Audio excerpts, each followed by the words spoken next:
Всем привет! This is the first tutorial where we are actually going to be working with content. And this one is not about Russian that much as it is about understanding the concept of what cases are. And cases, or the declension of the words in different cases, means that the word is being transformed according to the role it plays in the sentence. So it's a transformation that depends on the context.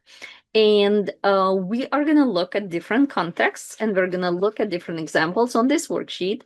And at the very end of this video, I'm going to give you the task to complete before you watch the next tutorial in this series. Okay, let's start. If you like it, please click like. If it's useful, drop a line. If you love it, hit subscribe. Like me, подпишись и комментарий напиши. Okay, for this part of the video, I'm going to be using my desktop camera and some props because I love using props. So here I have several sentences in English. My mom works a lot. My mom has a car. I'm calling my mom. I love my mom. I'm talking on the phone with my mom. And I'm writing a book about my mom. Okay, so let me grab my props, just because I love using props. So here you have the sentence, my mom works a lot. Mom didn't change. My mom has a car. My mom in English didn't change. Calling my mom, still the same word. Love my mom, still the same word. I'm talking on the phone with my mom, still the same word. And you got it, it's still the same word when I'm writing a book about my mom. So in English, you don't really ever have to deal with changing the form of this word. Now let's take a look what's happening with the Russian word. So here's the Russian word mama, which is the direct translation of the word mom into Russian. Now here we have to pay attention to this last letter A. And as you can see, I put it here in this kind of like green circle to mark it, because this is the ending that will be changing in different cases. So let's take a look at the cases. So my mom works a lot. My mom works a lot. Here, our mom is the subject that does the action. Who works a lot? My mom does. So my mom will be in the nominative case, which is the default case. So in this, if we translate this sentence into Russian, that word will not change. It will be the default mama. Now let's take a look what's happening when we say my mom has a car. So in English, we can apply the same logic. Who has a car? My mom does. My mom is the subject of a sentence, so should be nominative. In Russian, this specific construction has a totally different setup, and it's gonna go with the genitive case, because whoever has something is gonna be u plus genitive, because in Russian we say something like, there is this thing or this person by me. So my mom has a car. We literally in Russian are saying there is a car by my mom. So my mom here, if we translate it, is gonna be following this context. Whoever has something has to be in genitive. So mama, so this a will change because this is the one that we're changing, and it will change to ma, my. Mommy. So in this one, my mom has a car. The form of mom will change to mommy from mama. Okay. Let's move it here to the next context. Okay, there you go. So here we have mom, and the default form is mama, but let's take a look which case it's going to be. I'm calling my mom will be the indirect object. So mom, so who's calling my mom? I am. I'm the subject. I will be in nominative. Whoever I'm calling, whoever I give the call to.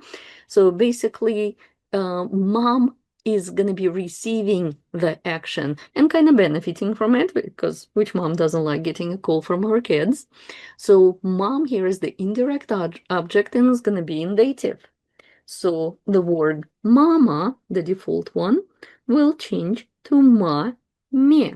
So if we translate this sentence into Russian, mom will be in dative, and the form for dative here is gonna have the ending yeah, mami. Okay, let's continue. So here we have a sentence, I love my mom. And the default form for mom is mama, but let's see what happens here. So my mom is going to be an accusative here, because in this sentence, mom is the direct object of me loving her. So who loves my mom? I do. That's the subject of a sentence, that's nominative. Who I love is somebody being loved. So that would be the direct object of loving. So here, mom will be in the accusative case. And the form of mama in the accusative is a changing to u, mamu. So if we translate the sentence, mom will be translated as mamu, not mama. Okay, let's move it again. So here again we have the word mama in the default form, but here it's not nominative. Here my mom is gonna be in the instrumental case, because after with we use the instrumental case. And the instrumental case ending for mama will be ma moy. So again, if we translate this sentence into Russian, that will be the form for the word mom. Finally, we're moving to the last context. I'm writing a book about my mom. And again, our default mama will change. And it will change to the prepositional case, because after o, or the preposition about, we are using the prepositional case.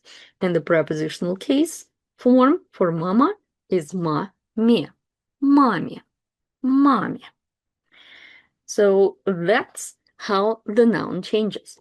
Now, another important thing to understand is that sometimes nouns come with other words that define them. In this case, it's my mom, but it can be my, your, his, her. It can also be an adjective like my kind mom, my beautiful mom, and so on.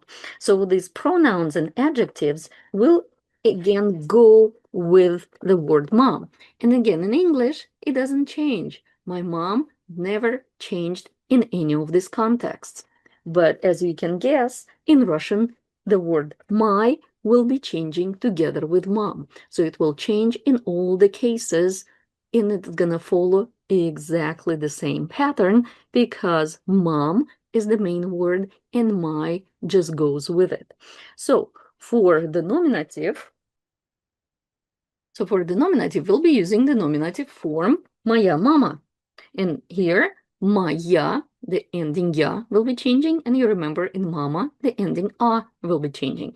And I will have tutorials explaining all of these changes in a lot of the detail later. Right now, I just want you to get the idea of what's happening.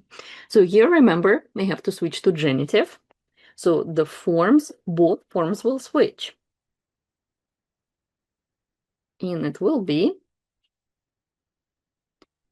моей мамы. My mom has a car.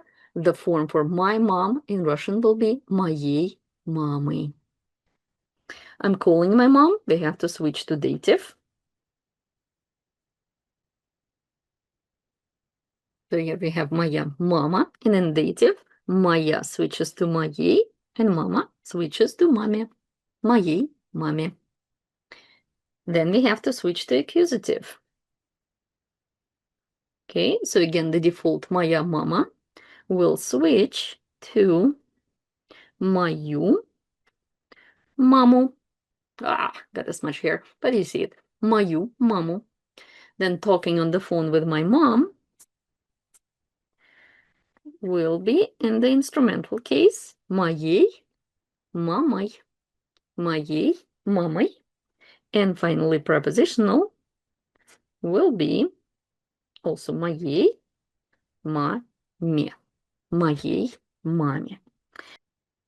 I know it was a lot. The main thing I want you to get from this tutorial is the idea that every noun that you have in English will probably change from its default form, because it will be in one of these cases. And nominative is the default form, but there are 5 other cases and a lot of context for them when the form will change.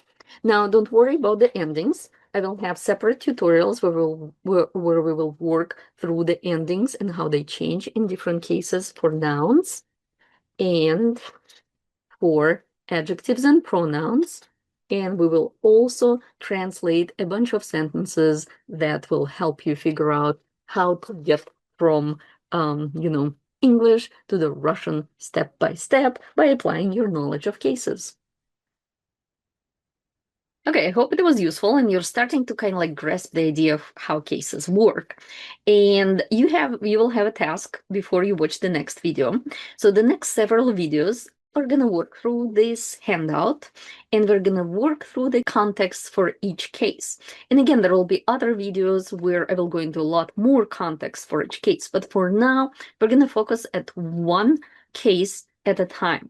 So right now, I would like you to download this worksheet, this template, and it's linked in the description to this video. And for the next time, kind of like read through all of the context, but really focus on the nominative case and try to translate the sentences into English that I have here as examples and try to figure out if you are getting why the words in bold are nominative. So in the next video and in the next series of videos, I will go kind of like row by row explaining the contexts. So stay tuned and keep learning. Пока-пока.